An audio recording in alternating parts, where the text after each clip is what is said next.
آج 80% ہماری خواتین مولانا سے پوچھتی مولانا کوئی ورد، کوئی ذکر، کوئی تعویذ. یعنی سدھرنا نہیں ہے لیکن تعویذ کے پیچھے جانا ہے.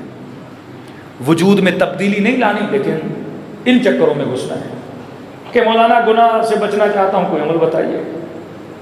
مولانا امتحان میں پاس ہونا چاہتا ہوں، کوئی آیت بتائیے. مطلب میں نے پڑھنا نہیں ہے لیکن مولانا ایک آیت دیں گے، اگر بولیں گے نا بیٹا 1000 بار اس آیت کو پڑھو، کل امتحان میں بغیر لکھے پاس ہو جاؤ گے. اور یہ بلیو کر لیتا ہے. 10,000 بار آیت کو پڑھو، اگر امتحان کی تیاری نہیں، فیل ہو جاؤ گے. 1000 تعویذ اپنے گلے میں باندھو لیکن اگر اخلاق کو بہتر نہیں کرو گے، گھر میں کبھی بہتری نہیں آئے گی. یہ کون سا معجزاتی دین ہے جو آپ نے نسلوں کو سکھایا اور پڑھایا؟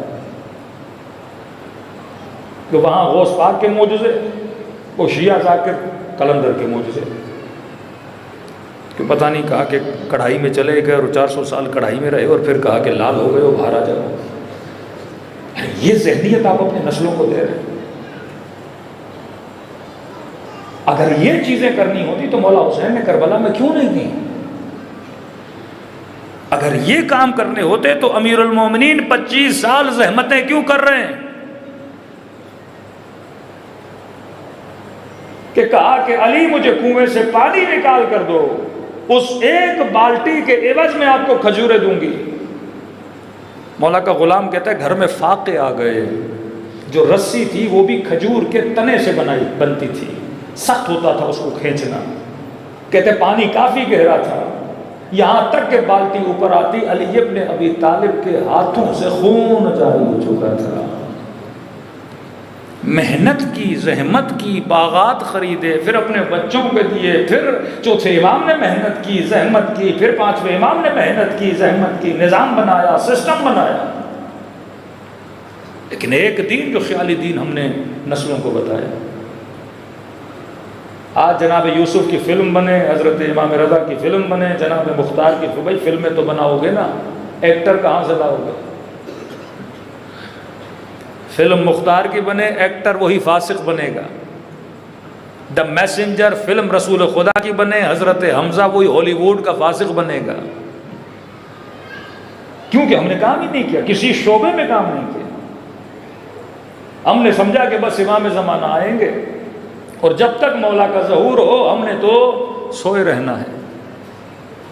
کہ ہندو کہیں کہ کرشنا آئے گا، بدھسٹ کہیں کہ بودھا آئے گا، عیسائی کہیں کہ عیسیٰ آئے گا، مسلمان کہیں کہ حضرت مہدی آئے گا.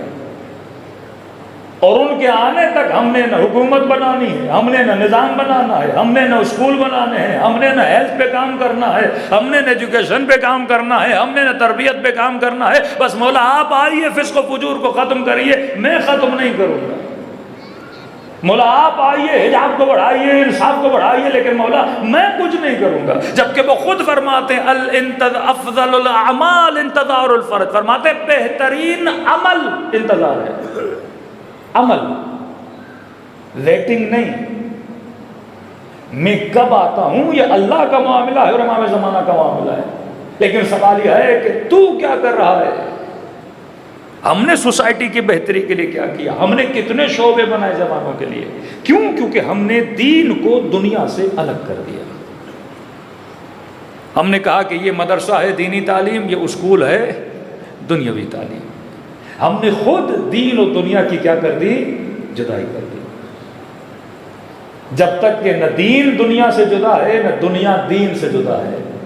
یہ قرآن کی حکمت ہے کہ جتنی مرتبہ قرآن میں لفظ دنیا آیا اتنی مرتبہ لفظ آخرت آیا ہے. جب دعا مانگتے ہو ربنا آتنا، پہلے ہے فی الدنیا حسنہ، بعد میں ہے فی الآخرت حسنہ. میری دنیا کو آباد کر، پھر کہتے ہو میری آخرت کو آباد کر. اگر دنیا آباد نہیں تو آخرت کیسے آباد ہوگی؟ اگر دنیا بہتر نہیں تو آخرت کیسے بہتر ہوگی؟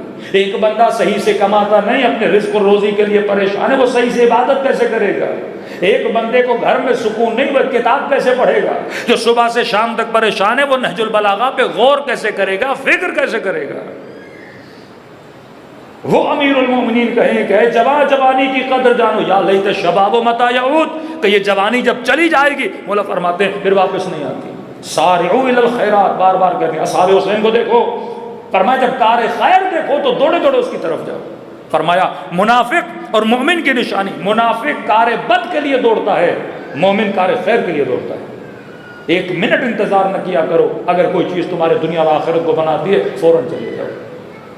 آج ہماری نسلیں اپنے ٹائم کو ضائع کر رہی ہیں، دشمن کی نسلیں دن بدن ترقی کر رہی ہیں. آج کتنی تعداد ہے مسلمانوں کی دنیا میں؟ کہتے ہیں 25% دنیا کا مسلمان ہے اور 0.2% دنیا میں یہودی رہتے ہیں.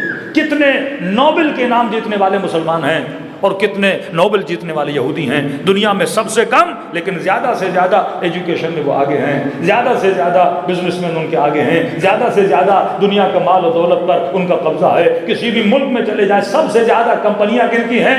ان کی ہیں. اور ہم صرف یہ کریں کہ مولانا نیسلے کا بائیکاٹ کرنا ہے، پیپسی کا بائیکاٹ کرنا ہے، میکڈونلڈ کا بائیکاٹ کرنا ہے. بھائی بائیکاٹ کرو گے اس کا فائدہ بس اتنا ہے کہ ان کو فائنینشلی نقصان ہوگا، لیکن اصل نقصان کب دے سکتے ہو کہ ان کے مقابلے میں تم کوئی ایسی فیکٹری کھولو. انگریز نے ایک ڈیمانڈ پیدا کی ہے. میں پاکستان کا ایک شہر تھا، وہاں اکثر امیر رہتے ہیں. انہوں نے کہا مولانا غیبت امام میں ہمارے اوپر کیا ذمہ داری؟ میں نے کہا اپنے سکروں سے پیپسی ختم کر دو. کہ مولانا نماز بولنے کو بولو گے، پڑھنے کے پیپسی نہیں چھوڑ سکتے ہیں. میدے کو عادت ہو گئی نا. وہ ڈیمانڈ بناتے ہیں، پھر اس ڈیمانڈ کے خریدار بنتے ہو، پھر تمہارا پیسہ تمہارے جیبوں سے نکالتے ہیں. کہاں سے آئے یہودیوں کے پاس پیسہ؟ یہ آپ کا اور میرا پیسہ ہے، ہم سے ہی کماتے ہیں پھر ہمیں ہی مارتے ہیں. اب دشمن کا مقابلہ تب کرو گے جب اس جیسی ڈیمانڈ کو پیدا کرو گے. جب تک نسلوں کو نہیں سکھاؤ گے کہ اپنے اکنومیکل سسٹم کو کیسے مضبوط کرنا ہے، تب تک دشمن کا مقابلہ نہیں کر سکتے. تو ایک چیز ہے، دین کا کوئی بھی ایسا عمل نہیں جس کا دنیا میں فائدہ نہ ہو. اگر آپ صرف اس لیے دیندار بن رہے ہو کہ بھائی دنیا کو چھوڑ دو، میں نے تو بس اپنی آخرت بنانی ہے، تو یہ پھر خواب و خیال والا دین ہے. پھر آپ کے بچے سائنس میں پیچھے، آپ کے بچے ترقی میں پیچھے رہ جائیں گے. فرمایا کوئی بھی دین کا عمل نہیں. آپ روزہ رکھتے ہو، سائنٹیفکلی ریسرچ کرو، روزے سے کینسر نہیں ہوتا. آپ نماز پڑھتے ہو، سر سجدے میں جاتا ہے، اس کا فائدہ آخرت کو بھی ہے، آپ کی باڈی کو بھی ہے. جتنی دیر سر سجدے میں رہتا ہے آپ کے برین میں سب سے زیادہ سرکولیشن ہوتی ہے. آپ دیکھیے آج کل ورزشیں بتاتے ہیں کہ سر نیچے کرو اور ٹانگیں اوپر کرو، اس سے کیا ہوتا ہے؟ سارا خون کہاں آتا ہے؟ آپ کے برین میں آتا ہے. کہتے 2-3 منٹ بندہ اس طرح رہے تو برین اس کا ایکٹیو ہو جاتا ہے. اور خدا یہی ایکسرسائز ہمیں نماز کی صورت میں کتنی بار کراتا ہے. جتنے لمبے سجدے کرو گے اللہ کا قرب بھی ملے گا، جسم کو صحت بھی ملے گی. روزہ آج فاسٹنگ کے لیے ثابت ہو چکا ہے کہ یہ کینسر کو ختم کر دیتا ہے اور انسان کے جسم کے اندر جو گندے جراثیم ہیں وہ مر جاتے ہیں جو لوگ روزہ رکھتے ہیں. امیر المومنین فرماتے ہیں سفرے پہ بیٹھو، جب پیٹ میں ابھی 2 لقموں کی جگہ ہو تو کھانا چھوڑ دو. یہ کئی بیماریوں کا علاج ہے. فرمایا ابھی غذا میں جگہ ہے. اب ثابت ہوا، سائنس کہتی ہے کہ مائنڈ کا میسج ڈیلے آتا ہے پیٹ جب بھر جاتا ہے. اگر آپ آزمانا چاہتے ہو تو مولا فرماتے ہیں ابھی 4-5 لقموں کی جگہ ہو، کھانے کو چھوڑ دو. دل کرے گا کھانے کو، لیکن 5 منٹ کے بعد محسوس کرو گے کہ پیٹ بھر چکا ہے. پانی پینے کے احکام، سونے کے احکام، ہر چیز جو معصومین نے بتائی. نہیں ہو سکتا کہ صرف یہ ہو کہ ہمارے آخرت کا فائدہ ہو. فرمایا لقمے حلال کھاؤ. لقمے حلال سے لقمے حرام کھاؤں گا، مثلاً اگر راشی بنوں گا، کرپ بنوں گا، میرا فائدہ تو ہے. دین کے اندر کوئی بھی ایسا حکم نہیں جو انفرادی ہو. یہاں سارے احکام اجتماعی ہیں. نماز پڑھتے ہو انفرادی فائدہ ہے، روزہ رکھتے ہو انفرادی فائدہ ہے، لیکن جیسے رزق کمانے کے مسائل ہیں یہ سارے احکام کا ریلیشن کیا ہے؟ انسان کے اجتماعی فائدہ ہے. مثلاً ایک بندہ کرپشن کرتا ہے، اس کا تو فائدہ ہے، بلینئر بن جائے گا ملینئر. کس کا نقصان ہے؟ سوسائٹی کا نقصان ہے. ایک بندہ ظلم کرتا ہے، شاید اسے تو تخت مل جائے، اس کا فائدہ ہو. کس کا نقصان ہے؟ سوسائٹی کا نقصان ہے. سمجھانے کے لیے مثال دے رہا ہوں. آپ اسلام آباد میں گاڑی چلا رہے ہو، یہ مثالیں پاکستان میں بنتی نہیں لیکن دے رہا ہوں. سگنل لال ہے، ریڈ سگنل.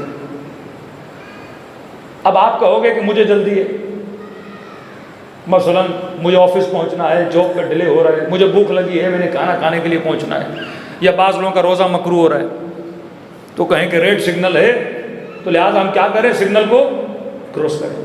اب اگر آپ سگنل کو کراس کرو گے، ٹائم پہ جاب پہ پہنچو گے، آپ کا فائدہ ضرور ہے، نقصان کس کا ہے؟ کیونکہ جب قانون توڑو گے اگلا بندہ سمجھے گا کہ سگنل ریڈ ہے، میں گزر سکتا ہوں، اس کے لیے گرین ہے، ایکسیڈنٹ ہوگا، نقصان تمہارا بھی ہوگا، نقصان اس کا بھی ہوگا، اور تم سوسائٹی میں ایک غلط چیز کی کیا دلا رہے ہو؟ عادت دلا رہے ہو، غلط مینر سوسائٹی میں پیدا کر رہے ہو۔ تو فرمایا ایک مرتبہ ریڈ سگنل پہ رکنے میں شاید میرا نقصان ہو، دیر سے پہنچوں، 5 روپے نہ ملیں، لیکن کس کا فائدہ ہے؟ سوسائٹی کا فائدہ ہے۔ تو خدا جتنے قانون بناتا ہے کس کے فائدے کے لیے بناتا ہے؟ سوسائٹی کی۔ کوئی بھی دین کا ایسا قانون نہیں جس میں صرف خیالی پلاؤ بتایا جائے، اس میں ہمارے دین کا بھی فائدہ ہے، ہماری دنیا کا بھی فائدہ ہے۔